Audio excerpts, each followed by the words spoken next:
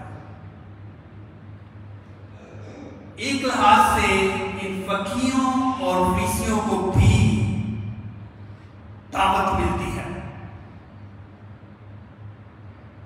ایک بادشاہ کی پیدائش کے بارے میں، اور وہ اس کے بارے میں بخوبی جانتے ہیں کہ یہ کون ہوگا، کیسا ہوگا، کہاں پیدا ہوگا، اور یہ صحیفوں کی تکمیل ہوگی۔ لیکن وہ کیا کرتے ہیں؟ وہی کے وہی جیسے کہ جیسے تھے رہتے ہیں۔ ان کی زندگی پہ اس بادشاہ کی آمد سے، اس کی پیدائش سے، اس مسیحا سے یا نجات دہندہ سے کوئی فرق نہیں پڑتا۔ نئی زندگی حاصل کرنے کے لیے کچھ کرنا پڑتا ہے، جو دعوت ہمیں ملتی ہے اس پر عمل کرنا پڑتا ہے۔ یہ فقیر، یہ سردار کاہن اس خوشخبری کو جانتے تو ہیں، پہچانتے تو ہیں، ان کو علم تو ہے، لیکن وہ اس سے فائدہ اٹھانے سے محروم رہتے ہیں۔ لیکن یہ مجوسی جو ایک لمبا سفر کر کے آتے ہیں، اور جب وہ اس نجات دہندہ کو دیکھتے ہیں، وہ بخوشی اس کو سجدہ کرتے ہیں، اس کی عبادت کرتے ہیں، اور خوشی خوشی دوسرے راستے سے اپنے ملک کو لوٹ جاتے ہیں۔